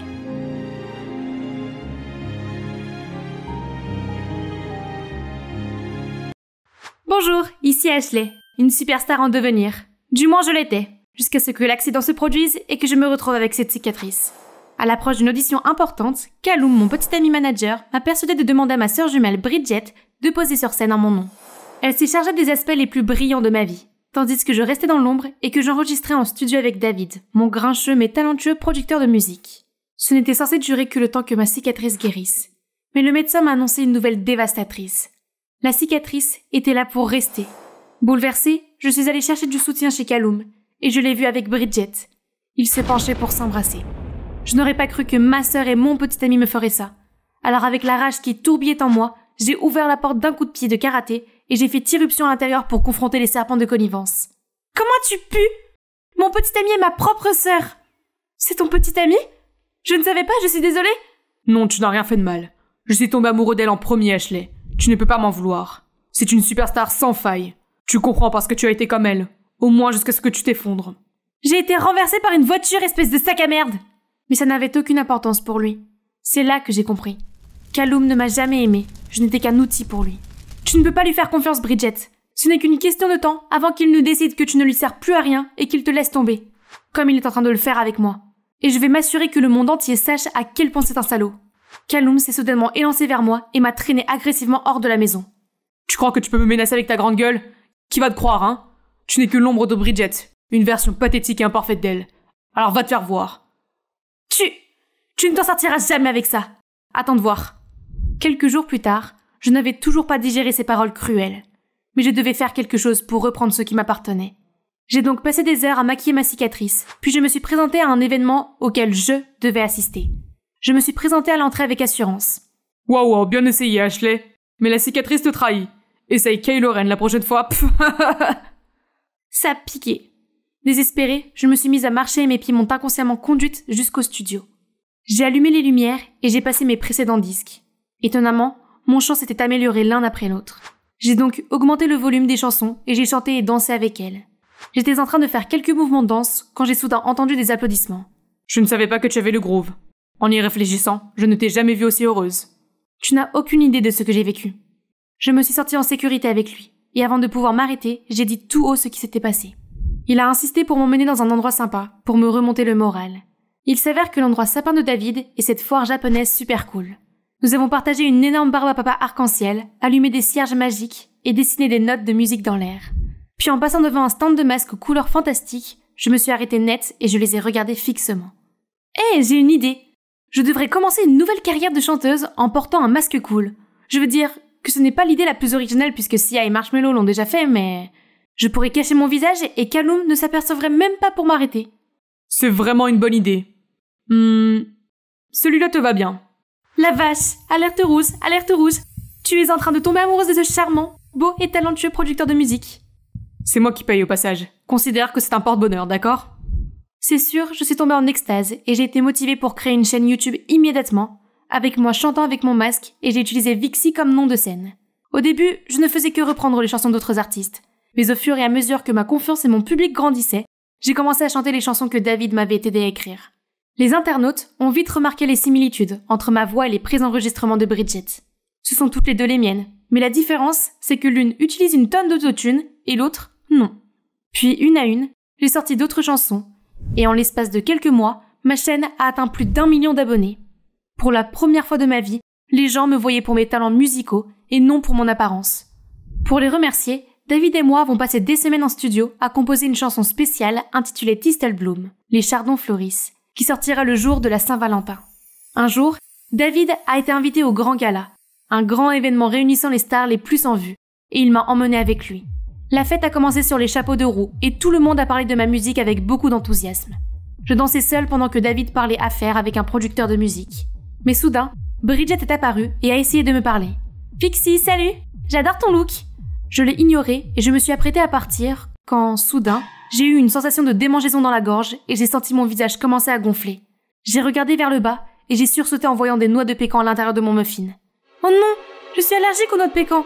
J'ai couru jusqu'aux toilettes et j'ai enlevé mon masque pour reprendre mon souffle. Quand la porte de la salle de bain s'est ouverte d'un coup sec et Bridget est entrée. Allez Ash, je savais déjà que c'était toi. Désolée les gars, on dirait que la porte est coincée. Elle a claqué la porte et a essayé de m'aider. Je ne voulais pas de son aide, mais je n'avais pas vraiment le choix. J'ai remis mon masque et je l'ai laissé mettre sa veste autour de mes épaules et me sortir de là en douce. Elle a demandé à son chauffeur de venir nous chercher à l'arrière du bâtiment et de me ramener chez moi. Puis elle s'est assurée que je prenais mes médicaments contre les allergies. Ne t'attends pas à ce que je te remercie pour ça. Non, Après que tu aies quitté la maison de Callum, il m'a dit que tu avais renoncé à chanter pour moi et que tu nous avais donné ta bénédiction. Mais quand j'ai vu les vidéos de Vixie devenir virales, j'ai tout de suite su que c'était toi et qu'il m'avait menti. Oui, il est doué pour ça. Je me sens vraiment mal pour ce qui s'est passé, alors je veux arranger les choses. Je vais te rendre ta place de chanteuse. Tu es sérieuse? Absolument. J'étais tellement soulagée que tu n'aies pas abandonné ta passion. Tu n'as pas idée à quel point tu es géniale. En fait, si, mais je ne peux pas m'en attribuer tout le mérite. David m'a aidé à produire la chanson, et nous la sortons ce soir. Vraiment? J'ai hâte de l'entendre. Très bien. Tu peux écouter la démo si tu veux. Elle a adoré la chanson, et je dois admettre que ça m'a fait du bien de retrouver ma jumelle. Quelques jours plus tard, j'étais complètement remise de ma crise d'allergie et je me sentais excitée à l'idée de révéler ma chanson. C'est alors que j'ai consulté mon ordinateur portable et que j'ai vu que Bridget avait sorti une nouvelle chanson. Thistle Bloom, ma chanson. J'ai immédiatement appelé Bridget pour savoir ce qui se passait. Surprise, n'est-ce pas? Maintenant, tu sais ce que je ressens. J'ai toujours été inférieure à toi, il est temps que tu sois la perdante. Oh, et entre nous, Callum et moi sortons officiellement ensemble. Il m'a choisi plutôt que toi. T'es fan aussi? Ils ne seront pas cons. Je vais leur montrer la vérité. Je suis allée sur internet et j'ai insisté sur le fait que la chanson était mon œuvre. Mais non seulement les internautes ne m'ont pas cru, mais ils voulaient aussi que je sois annulée. Cette Ashley Wannabe est si tragique. J'ai toujours pensé que cette fille masquée était bizarre. Elle pensait qu'elle était si élégante en volant la chanson d'Ashley. J'ai dû regarder mon nombre d'abonnés chuter. Tout mon travail avait été gâché. J'ai éteint mon téléphone et je suis restée assise dans une pièce sombre, en souhaitant être belle à nouveau. Peut-être que les gens me croiraient alors. Soudain, la porte s'est ouverte et David est entré. Tu as ignoré mes appels et mes messages. Alors je suis venue voir si tu allais bien. Il semblerait que ce ne soit pas le cas. Non. Je suis hideuse. Et maintenant ma carrière est terminée. Ta carrière n'est pas terminée à cause de ton apparence. Tu ne vois pas? Tu as beaucoup de talent et tu es prête à devenir une grande artiste. C'est pour ça que Bridget est si jalouse et si peu sûre d'elle. Elle doit te voler ton travail. Et alors? Les gens croient toujours Bridget parce qu'elle est belle. Personne ne veut croire en cette fille masquée qui a trop peur de montrer ses cicatrices.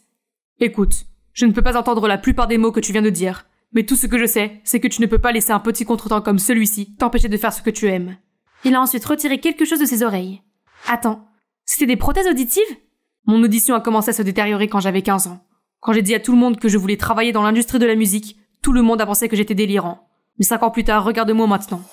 Bien sûr, cela a été difficile pour moi aussi. Mais je n'ai jamais laissé mon handicap entraver la réalisation de mon rêve.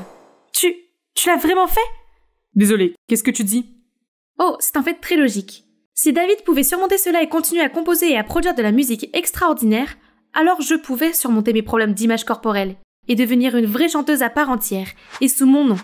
J'ai commencé par fouiner dans les pages de mes anciens fans, et j'ai découvert que Bridget allait tenir une conférence de presse pour la sortie de son dernier album et interpréter Thistle Bloom.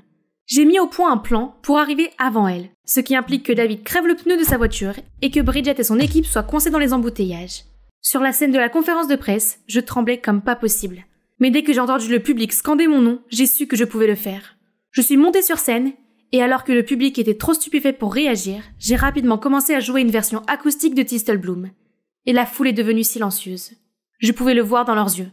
Ils étaient émus. L'écran derrière moi s'est ensuite allumé et a diffusé une vidéo de David et moi en train de travailler sur la chanson. À la fin de ma prestation, le public a applaudi à tout rompre.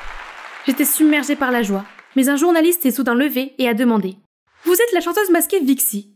Que faites-vous ici à la place d'Ashley ?» Je savais que c'était mon moment de vérité. Alors j'ai pris une grande respiration et j'ai enlevé mon masque. Je suis en fait la vraie Ashley. Le public a sursauté, le bourdonnement a commencé à se répandre. J'ai eu cette cicatrice à la suite d'un accident de voiture. J'avais soif de célébrité, mais je pensais que je ne pourrais jamais devenir une star avec cette cicatrice. Alors j'ai demandé à ma sœur jumelle, Bridget, de prendre ma place. Je suis désolée de vous avoir trompé de la sorte, et je vous promets qu'à partir de maintenant, je resterai toujours fidèle à moi-même, cicatrice ou pas cicatrice. Je suis ensuite descendue de la scène et je suis passée devant Bridget qui essayait d'échapper aux journalistes. Elle a regardé autour d'elle et a appelé Callum à l'aide. Mais dans le style typique de Callum, il essayait de se fondre dans la foule. « Ashley, c'est toi qui as eu l'idée d'échanger les jumelles ?» Non, c'était en fait l'idée de mon ex-manager, alias mon ex-petite amie infidèle. N'est-ce pas Callum ? Je l'ai vu prendre un air mortifié alors qu'elle s'agglutinait autour de lui. Ha ! On dirait qu'il va avoir du mal avec sa carrière à l'avenir. C'est ça le karma. Puis je suis sortie de là, David m'attendant à la porte, laissant derrière moi toute cette agitation. J'ai commencé à vivre ma vie comme je l'entendais, et je ne me souciais plus de ce que Bridget et Callum faisaient. Un jour, alors que je rentrais du studio en voiture, j'ai vu Bridget entourée de voyous. J'ai appelé la police et je me suis assurée qu'elle allait bien. Il s'est avéré que maman avait des dettes et que les agents de recouvrement forçaient Bridget à payer. Ma vie est un échec. J'ai essayé d'être toi pour échapper à cette réalité pathétique, mais je me suis laissée emporter et j'ai voulu te remplacer. Je n'ai aucune excuse pour mes actes. Punis-moi comme tu veux. Je suis restée muette pendant un moment, puis j'ai finalement décidé de la raccompagner chez elle. Bridget me méprisait, parce qu'elle avait passé des années à souffrir avec maman, alors que j'avais une vie heureuse et privilégiée avec papa. Je me sentais mal pour elle, car après tout, elle n'était qu'une victime de la négligence de sa mère. J'ai donc utilisé l'argent que Bridget avait gagné en étant mon employée pour rembourser les dettes de maman. Puis j'ai parlé à papa et je me suis arrangée pour qu'elle emménage avec nous. Les choses ne sont pas parfaites entre nous, mais on y arrive. Elle est encore très timide et lunatique, mais elle va beaucoup mieux qu'avant. J'ai appris à accepter la cicatrice sur mon visage, et je suis devenue une vraie chanteuse. Je ne suis peut-être pas un grand nom, mais je pense que je suis assez célèbre et que je suis une source d'inspiration pour les jeunes filles, qui se sentent gênées par leur apparence. Et vous savez quoi ? J'en suis heureuse. Mieux encore, j'ai maintenant un petit ami mignon, gentil, aimant, même s'il est parfois grincheux, David. Nous avons même ouvert une société de musique qui jugeait nos clients sur leur talent et non sur leur apparence. J'étais blottie contre David et je regardais les informations quand le journaliste a dit qu'il existait un nouveau traitement révolutionnaire pour les cicatrices. Tu veux toujours enlever ta cicatrice ? Non, car elle fait maintenant partie de moi. Salut, je m'appelle Kat, le diminutif de Catherine, mais seule ma mère m'appelle comme ça. Mon père est indien et ma mère est américaine. Ils se sont rencontrés quand ils travaillaient ici, puis sont tombés amoureux, se sont mariés et m'ont eu. Malheureusement, ça n'a pas marché, et ils se sont séparés avant ma naissance. En Inde, quand on se marie, c'est pour la vie. Mais mes parents ont quand même divorcé, donc la raison de cette séparation devait être très sérieuse. Si grave que jusqu'à ce jour, je ne sais toujours pas. Chaque fois que je posais la question, mes parents m'ignoraient et changeaient de sujet. De toute façon, j'ai toujours vécu avec ma mère, mais mon père habite tout près. La plupart des enfants issus de foyers brisés détestent ne pas avoir leurs deux parents à proximité tout le temps. Mais ça ne m'a jamais dérangée. Ne vous méprenez pas, j'aime mon père et tout. Mais je suppose que ce que je n'ai pas connu ne peut pas me manquer. De plus, j'avais un problème bien plus important à régler. Bon, alors ne riez pas. Écoutez-moi. Je suis un garçon manqué. En fait, que ma mère déteste. Yep, je déteste porter des jupes et des robes. Ou quoi que ce soit de girly et de pailleté. Burk, donnez-moi des shorts, des baskets et un t-shirt baggy, n'importe quand. Et puis, je ne comprends pas pourquoi certaines filles passent leur temps à se maquiller. Pourquoi voudrais-je me faire passer pour une poupée vivante, juste pour impressionner les gens ? Allons. Je ne m'entendais pas très bien avec les autres filles. Je suppose que je n'avais rien en commun avec elles. Je ne me souciais pas de faire du shopping et de regarder des comédies romantiques. Non, je préfère taper dans un ballon ou jouer à des jeux vidéo. Mon meilleur ami est un garçon qui s'appelle Harry, et je le connais depuis toujours. C'est lui qui m'a appris à faire du skateboard. C'est une véritable montée d'adrénaline. Maintenant, je vais à peu près partout sur un skate. Je suis comme un vrai Bart Simpson. Toute ma vie, ma mère m'a jeté des regards désapprobateurs. Depuis l'époque où je n'ai invité que des garçons à la fête de mon 6e anniversaire, et où j'ai arraché les bras des poupées qu'elle m'avait données, et où j'ai refusé de bouger quand elle m'avait inscrit à des cours de ballet. Je n'étais tout simplement pas une fille du genre à prendre le thé avec des poupées et des ours en peluche. Et je ne comprenais pas pourquoi elle ne pouvait pas m'acheter des camions et des figurines à la place. En plus de ça, maman m'a habillée uniquement en jupe et en robe. Je n'avais pas d'autre choix que de les porter, et d'endurer l'école en me sentant tellement mal à l'aise. As-tu essayé de jouer au foot avec une robe à froufrou ? C'est ridicule. Les autres garçons devaient toujours attendre que je redresse ma jupe. Ou essayer de trouver les épingles à cheveux qui tombaient de mes cheveux. Je veux dire sérieusement, ces choses étaient tellement nulles. Lorsque j'ai eu 12 ans, j'en avais assez de porter des vêtements de fille, juste pour faire plaisir à ma mère. Alors j'ai porté des vêtements confortables que j'ai eus de mon cousin, sous les robes hideuses que j'ai enlevées sur le chemin de l'école.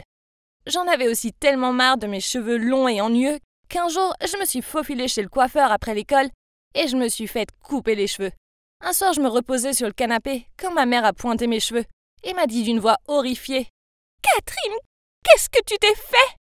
Je n'avais pas réalisé que la façon dont je m'étendais laissait apparaître une partie de ma coupe. J'ai juste haussé les épaules et j'ai répondu « Ce sont mes cheveux, je peux donc en faire ce que je veux. »« Pourquoi tu voudrais te rendre moche ?» cria-t-elle. « Ce n'est pas moche, c'est cool !» Ma mère avait l'air tellement choquée. Elle m'a punie pendant 1 mois. Et pendant ce temps-là, elle m'a à peine adressé la parole. Les chamailleries ne se sont pas arrêtées là. Au cours des années suivantes, il semblait que chaque petite chose que je faisais l'agaçait. Qu'il s'agisse de mâcher un chewing-gum ou de refuser de porter une robe au mariage de ma cousine, tout ce que je faisais la rendait dingue. En de nombreuses occasions, elle m'a crié qu'elle souhaitait que je sois normale. Je n'ai pas compris. Mes amis et mes professeurs ne me traitaient pas comme une alien. Alors pourquoi ma mère le faisait ? Une fois, alors que j'étais sur le point de partir faire du skateboard avec Harry, elle m'a même accusée d'être lesbienne. J'ai juste roulé des yeux en réponse. Pour information, je ne le suis pas. J'ai déjà eu le béguin pour des garçons. D'un autre côté, mon père est beaucoup plus cool que ma mère. Il est tout à fait d'accord pour que je sois un garçon manqué. Une fois, il m'a même envoyé une boîte cadeau avec un maillot de sport et un short vraiment cool. Je l'ai mis dans ma garde-robe pour le cacher à maman, mais elle a quand même réussi à le trouver et l'a jeté à la poubelle. Quand je lui ai demandé pourquoi elle avait fait ça, elle m'a répondu « Si tu veux vivre comme un garçon à ce point, tu devrais emménager avec ton père. » Ça m'a rendue tellement furieuse que j'ai fait un sac et suis allée chez mon père. Il a été terrassé par ce que maman avait fait. Mais il m'a quand même dit que je devais lui pardonner et que je ne pouvais pas vivre ici pour de bon avec lui, car il ne pouvait pas être à la maison tout le temps et prendre soin de moi comme le faisait maman. Ouais, c'est vrai. Il savait plutôt que maman ne laisserait jamais ça arriver. C'est comme si elle me détestait, mais qu'elle voulait toujours que je sois là, pour avoir quelqu'un sur qui râler. Je suis restée quelques jours avec mon père, jusqu'à ce qu'il parte en voyage d'affaires, puis j'ai dû rentrer à contre-cœur à la maison, même si je boudais toujours un peu. Puis la bombe est tombée alors que je venais d'arriver à la maison. Maman m'a fait asseoir et m'a dit qu'elle sortait avec un nouveau type appelé Max. Waouh! Je savais que maman et moi n'étions pas proches, mais je ne savais pas qu'elle sortait avec un nouveau mec. Nous organisons le mariage et bien sûr je veux que tu sois demoiselle d'honneur. Mais tu devras porter une robe. Quoi? Elle connaissait le gars depuis 5 minutes et maintenant elle allait l'épouser? Ouais, peu importe, lui ai-je répondu. Ma mère avait l'air surprise. C'est tout? Tu n'as vraiment aucun problème avec ça? Je me suis levée et suis montée dans ma chambre en disant « Ouais maman, ça me va. Je te soutiens pour faire ce que t'aimes, pas comme toi qui me gronde toujours pour mes préférences. » J'ai senti ma mère s'agiter sans regarder en arrière. Ha! J'avais gagné ce coup. Max a donc emménagé. Avec sa fille Tyler, une adolescente d'1 an plus jeune que moi, qui fréquente la même école. Parlons plutôt d'une Barbie. Tout ce qu'elle semble être, c'est une masse de cheveux blonds brillants et tout en rose. Sérieusement, son sac à dos, ses couvertures de lit, ses rideaux et même son téléphone sont roses. Mais c'est pas grave, chacun a ses propres goûts. Alors comme ça, peu importe. En fait, il s'avère que ce nouveau membre de la famille n'est pas aussi mauvais que je le pensais. Max est un type bien qui ne me regarde jamais de haut. Et ne commande jamais mes manières de garçon manqué. Et en ce qui concerne ma mère, elle s'est moins concentrée sur moi. J'étais pratiquement invisible pour elle, maintenant qu'elle avait Tyler à ses côtés. Vous croyez que je serais folle de jalousie? En fait non, pas du tout. J'étais contente d'être en paix. Mais ensuite, maman a commencé à me comparer à cette gamine, en disant que je devrais lui ressembler davantage, car nous étions toutes les deux des filles, mais j'ai agi comme un petit démon. Quoi? Tyler était tellement pathétique qu'elle a crié quand elle a vu un cafard dans la cuisine, et a refusé de descendre du plan de travail tant qu'il n'avait pas été enlevé.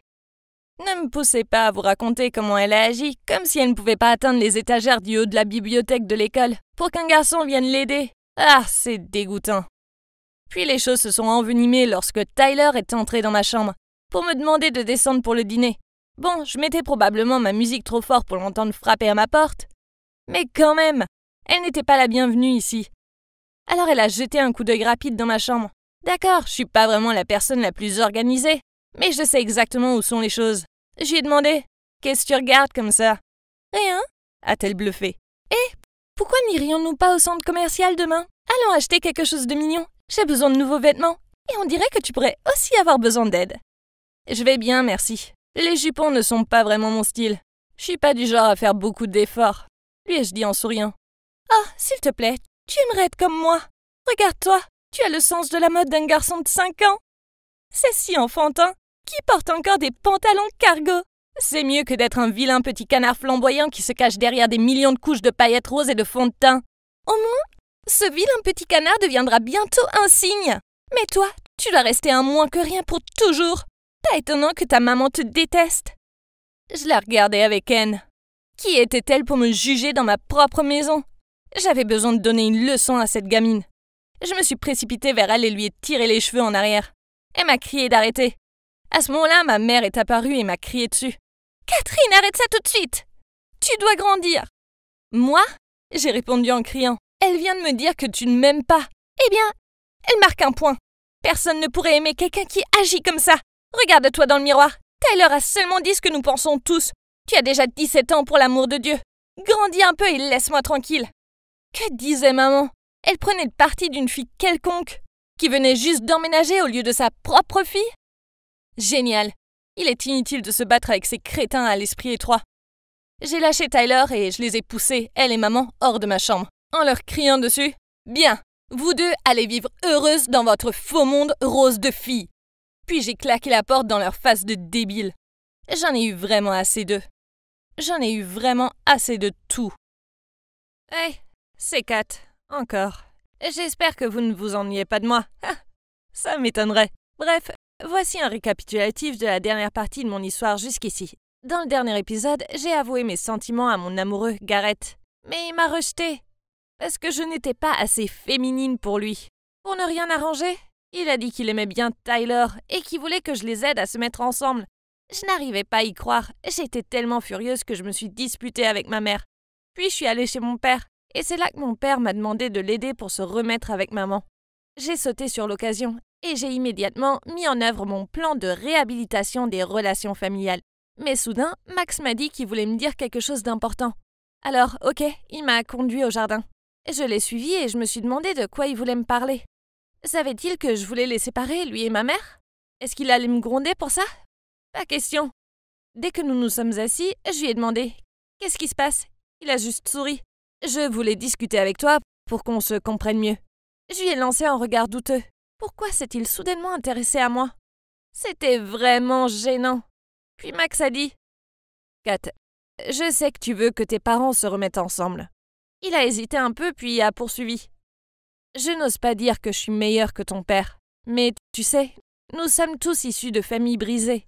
Et je veux juste te donner à toi, à ta mère et à Tyler une vie familiale heureuse. Alors, j'espère que tu m'accepteras et que tu me donneras une chance. » Je ne savais pas comment lui répondre. Ok, donc je savais que Max aimait vraiment ma mère, car il la regardait toujours avec affection. Mais, et mon père? Il était malheureux sans maman. Et si on lui donnait la chance, il nous rendrait certainement heureux. Quant à Max, j'étais sûre qu'il n'aurait aucun problème à trouver quelqu'un d'autre. D'accord, j'aurais pu dire que Max était gentil, mais en réalité, il n'était pas fait pour maman. Mais mon père l'était. Je veux dire, ils avaient une histoire, et il m'avait moi. Le jour du mariage approchait, et maman et Max devenaient encore plus heureux ensemble. Je voulais annuler le mariage, mais ça semblait impossible. Mais ensuite, j'ai réalisé quelque chose. Peut-être que je pourrais le retarder d'une manière ou d'une autre. J'ai réfléchi sérieusement pendant quelques jours, puis j'ai eu une idée.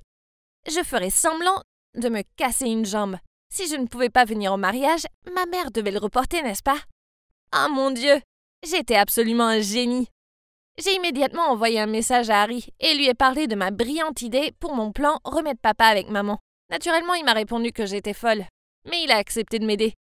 Il m'a même dit comment cela pourrait fonctionner, car son cousin était médecin et il nous aiderait certainement.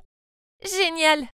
Mais pour que ce plan fonctionne, il fallait d'abord que je paraisse serviable pour que maman ne me soupçonne pas. Je n'ai donc cessé de lui poser des questions sur les préparatifs du mariage et lui ai dit qu'elle pouvait me dire si elle avait besoin d'aide. Au début, elle était assez surprise. Mais ensuite, elle avait l'air si heureuse et satisfaite. Peut-être que maman pensait que sa fille bien-aimée avait enfin grandi. Ce jour-là, après l'école, j'ai mis le plan en action. Bien sûr avec l'aide du cousin médecin de Harry. Son cousin m'a beaucoup aidé. Après m'avoir bandé la jambe, il m'a même donné des conseils sur la façon de marcher, comme si je m'étais vraiment cassé la jambe. Puis Harry m'a ramené à la maison. En me voyant, ma mère était totalement terrifiée. Elle n'arrêtait pas de nous demander ce qui s'était passé. Harry a menti en disant que pendant un match de foot, j'avais essayé de récupérer le ballon et que je suis tombée maladroitement sur ma jambe. Je ne voulais pas les inquiéter, alors il m'a emmenée à la clinique de son cousin. Je m'étais fracturé la jambe et il me faudrait environ 4 semaines pour m'en remettre. Son histoire était si réelle que j'ai failli y croire moi-même. Il était absolument le meilleur camarade de ma vie. Après ça, maman a passé plus de temps à s'occuper de moi. Et n'était plus aussi stricte qu'avant. Honnêtement, c'était génial. Cependant, l'entraînement m'a vraiment manqué. Et rester allongé sur mon lit toute la journée n'était pas aussi amusant que ça paraissait.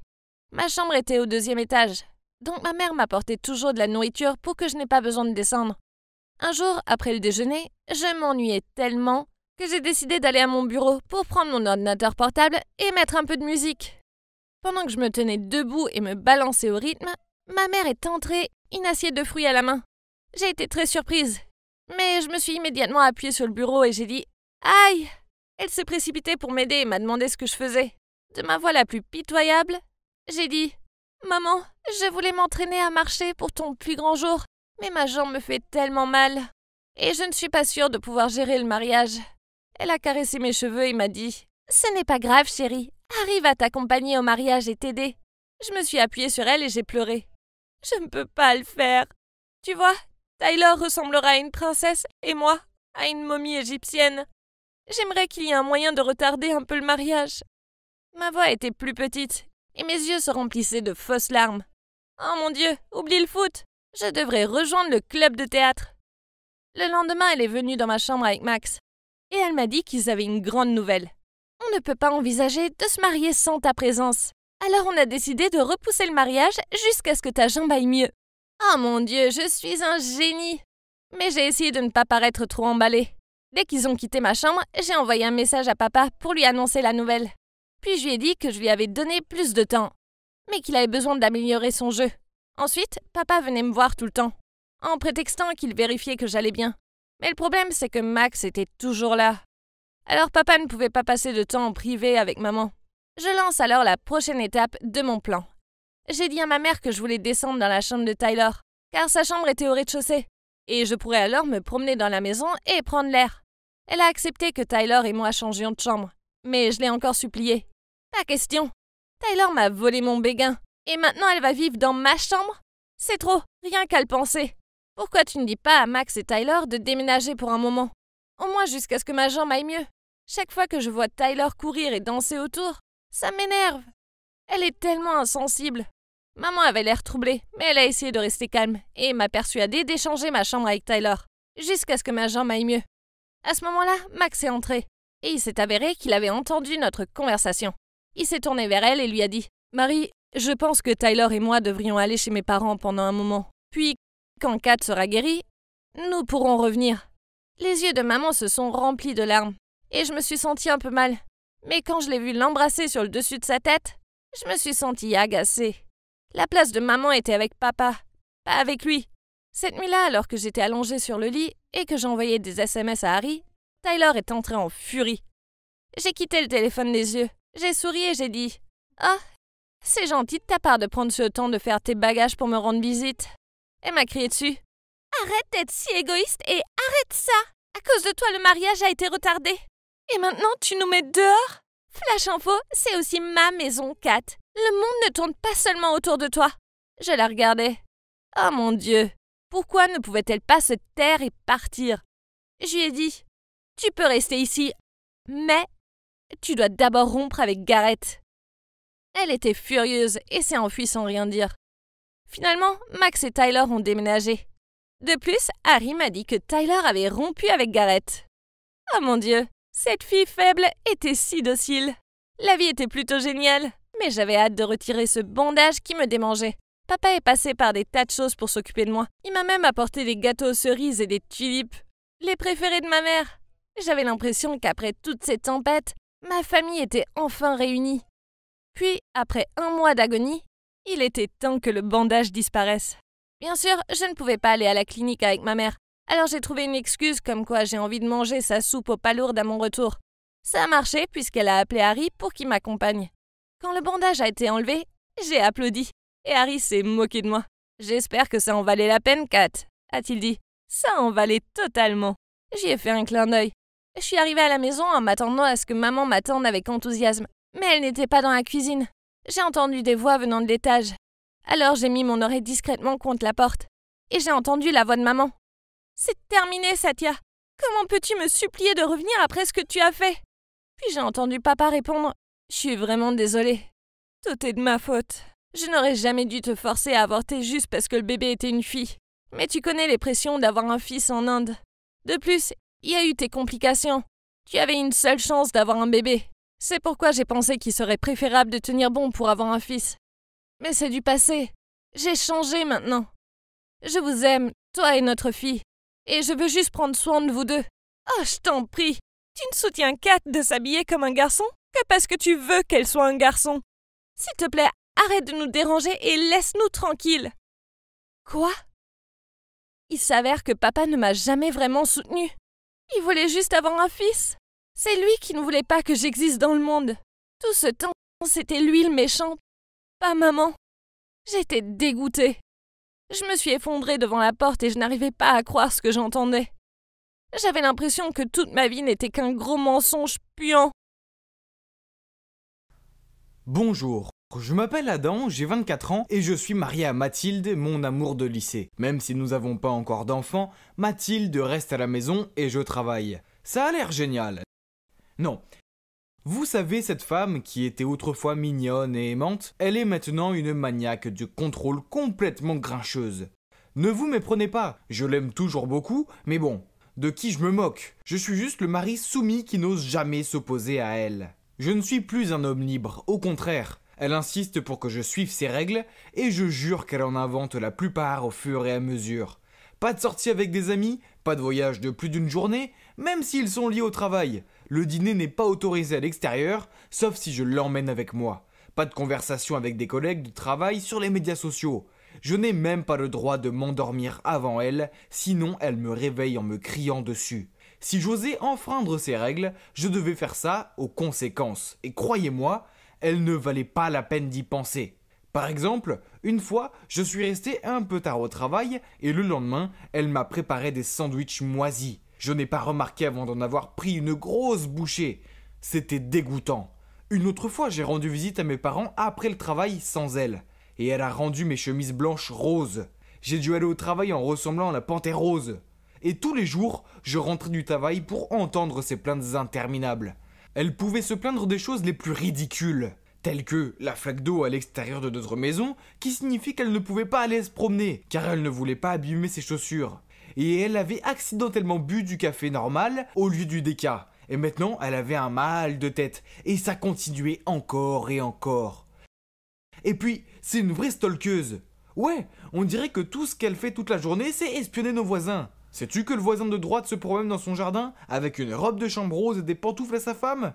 Et que la voisine d'en face chante des airs de Noël à son chien? Oh, on s'en fout. Même si j'ose me moquer ou montrer quelque chose de forme de désintérêt, elle me crie dessus. Alors je prétendais être intéressé en disant des choses comme « C'est vrai ? Oh, c'est bien, continue s'il te plaît !» Le harcèlement ne s'arrêtait pas non plus lorsque j'étais au travail, car elle m'envoyait constamment des SMS me demandant de rentrer plus tôt à la maison pour réparer l'ampoule, le robinet ou tout autre objet qu'elle avait réussi à casser. Bon sang, pourquoi y avait-il tant de choses cassées ces derniers temps? Faisait-elle exprès de les abîmer pour que je ne me précipite à la maison, après le travail, pour les réparer? Non, ça ne peut pas être possible, pas vrai? Une fois pendant le travail, elle m'a envoyé un message disant que la machine à laver fuyait de partout et m'a demandé d'appeler un réparateur. Je ne comprenais pas pourquoi elle ne pouvait pas en appeler un elle-même, puisque j'étais au travail. Quoi qu'il en soit, j'ai oublié de le faire. Alors elle a appelé sur mon numéro professionnel et a exigé que je rentre chez moi immédiatement. Le problème, c'est que c'est mon collègue de travail qui a répondu au téléphone. Le pauvre gars a dû tenir le téléphone loin de lui car elle criait si fort. « Tu l'as cassé, rentre chez toi et répare-la immédiatement !» J'ai pris le téléphone de mon collègue et j'ai répondu « en quoi c'est ma faute ?» Elle a répondu « Eh bien parce que tu portes 3 tenues en une journée et moi seulement une. Donc c'est toi qui l'as cassée, pas moi. Alors viens la réparer. » Oui, mais je n'ai pas vu la logique dans son argumentaire. Je ne savais plus qui elle était, ni où était passée la belle Mathilde d'autrefois. Oh, comme j'avais envie d'être un nouveau célibataire. Puis alors que je pensais que les choses ne pouvaient pas empirer, eh bien elles l'ont fait. Mon entreprise fêtait son 10e anniversaire. Mon patron a donc organisé une fête et a invité tous les collaborateurs et leurs familles. Oh non, la dernière chose dont j'avais besoin était que ma femme qui me contrôlait m'embarrasse. Mais Mathilde a vérifié mes mails et a découvert la fête. Elle a immédiatement répété sa règle. Le dîner n'est pas autorisé à l'extérieur, sauf si tu m'emmènes avec toi. J'ai forcé un sourire et fait semblant d'être content qu'elle se joigne à moi. J'espère que rien ne se passera. Nous étions à la fête depuis 5 minutes et je souriais poliment à ma collègue. Quand Mathilde est devenue rouge de colère, a renversé son vin sur la robe de cette femme et a dit « oups » et est partie. J'ai passé des serviettes à ma collègue et je me suis excusé. Pourquoi Mathilde était-elle si enfantine ? Je ne pouvais pas perdre mon travail à cause de ces crises de jalousie. Puis je l'ai trouvée en train de parler à mon patron. En fait, elle lui criait dessus parce que je faisais trop souvent des heures supplémentaires. Mais quoi ? Mon patron était furieux. Maintenant, j'étais sûr que j'allais finir par être licencié. Mais Dieu merci, grâce à un miracle et à beaucoup de supplications auprès de mon patron, je n'ai pas perdu mon emploi. Je me sentais si mal à propos de tout ça. Alors, pendant une de mes pauses déjeuner, j'ai appelé mon ami Martin. Je le connaissais depuis des années. En fait, à l'époque de l'école, il avait le béguin pour Mathilde. Et nous avons tous les deux essayé de gagner son cœur. Bref, c'est du passé. J'avais besoin de me défouler, alors je lui ai dit « À l'école, toi et moi, nous avons pourchassé Mathilde. On s'est même battu pour elle. À l'époque, je pensais avoir gagné, mais maintenant, je pense que c'est toi qui as eu de la chance. » Martin a répondu « Tu sais pourquoi ta vie de couple est si étouffante ? C'est parce qu'elle t'aime trop. Si vous avez besoin de plus de liberté, c'est très facile, il suffit de faire en sorte que ta femme t'aime moins. Ne t'inquiète pas, je suis là pour t'aider. » À ce moment-là, j'étais prêt à tout essayer. De plus, c'était mon ami, donc il me soutenait, n'est-ce pas ? Alors le plan était de trouver à Mathilde un travail exigeant dans une autre ville. Comme ça, je n'aurais qu'à la voir que les week-ends. J'ai donc demandé à mon vieil ami de laisser Mathilde travailler comme présentatrice de nouvelles sur sa station de radio, sur le point de faire faillite. Mathilde était si contente quand elle a reçu l'offre d'emploi, elle m'a supplié de quitter mon travail et de partir avec elle. Mais je n'étais pas d'accord. J'ai trouvé des excuses en disant que mon travail était trop bon pour que je le quitte. Et je l'ai encouragé en lui disant que c'était une bonne opportunité pour elle. Et que je lui rendrais visite les week-ends. Après ça, la vie à laquelle j'ai toujours rêvé est arrivée. C'était un tel bonheur de rentrer du travail sans qu'elle m'harcèle. Je pouvais poser mes pieds sur le canapé, m'endormir quand je voulais et sortir dîner avec mes collègues sans avoir à l'emmener avec moi. Mais la maison était calme, trop calme. Oui, il n'a pas fallu longtemps pour que je me trouve à me languir d'elle. J'ai même dormi en serrant un de ses pulls. Puis tout d'un coup, tout a pris un sens. Mathilde avait agi de la sorte parce qu'elle s'ennuyait et se sentait seule, coincée à la maison toute la journée. Elle avait envie de me parler, mais je ne faisais que de me moquer d'elle. J'étais un mari tellement terrible. J'avais été idiot et je voulais que ma femme revienne. Alors sans attendre, j'ai acheté le plus gros bouquet de fleurs que j'ai pu trouver et je me suis rendu chez Mathilde dans l'autre ville. Mais quand je suis arrivé dehors, je l'ai vu parler à quelqu'un. C'était Martin, ce serpent vicieux et sournois. Puis je l'ai vu prendre sa main. Je me suis précipité vers lui et lui ai donné un coup de poing dans le nez. Mathilde a paniqué. « Adam, tu es fou, qu'est-ce que tu fais ?» Puis elle a regardé le nez de Martin qui saignait. J'étais furieux, alors j'ai lâché. « C'est un menteur, il m'a dit de te renvoyer juste pour pouvoir s'introduire dans ta vie. » Elle m'a regardé avec surprise et a balbutié. « Quoi ? Tu m'as renvoyé ? J'ai gagné ce travail et j'ai choisi cette vie. »« Non, j'ai secoué la tête. C'est moi qui ai tout organisé, je suis désolé, je suis un idiot. » J'étais sur le point d'embrasser Mathilde, mais elle m'a repoussé et a dit « Tu t'ennuies avec moi ? Pourquoi tu n'as pas... Tu es un lâche !» Après cela, Mathilde a couru dans sa maison et a fermé la porte à clé. Je l'ai supplié de m'écouter, mais elle m'a ignoré. Je n'avais pas d'autre choix que de rentrer chez moi triste et seul. Je suis retourné chez elle chaque jour et j'ai essayé de m'excuser. Mais elle n'a jamais répondu à la porte. Chaque jour, j'ai laissé un cadeau sur le pas de sa porte, comme un gâteau au chocolat, une peluche pingouin, car c'est son animal préféré, et une photo de nous deux. Elle a pris les cadeaux, mais elle ne répondait toujours pas. Mais un soir, alors que j'attendais devant chez elle, je l'ai vue courir vers moi. Serait-ce qu'elle m'avait pardonné et qu'elle venait m'embrasser ? Mais non, un bandit la poursuivit et essayait de s'emparer de son sac à main. Je me suis précipité et j'ai plaqué ce bandit sur le sol. Elle avait tellement l'air soulagée que je sois là pour la sauver, qu'elle m'a serré dans ses bras. Après cela, elle m'a pardonné et elle est retournée chez elle. J'ai définitivement appris ma leçon maintenant. Je devrais toujours apprécier le bonheur que j'ai eu au lieu de la prendre pour acquis. Mais je suppose que je vais devoir vivre sur le fil du rasoir pour le reste de ma vie. De peur qu'un jour Mathilde découvre le grand secret que je garde. Eh oui, c'est moi qui ai engagé ce bandit. Surprise! Ce secret devra m'accompagner dans la tombe. Ou Mathilde m'enverra elle-même 6 pieds sous terre. Ou je ne sais pas. En bref, souhaitez-moi bonne chance, les gars.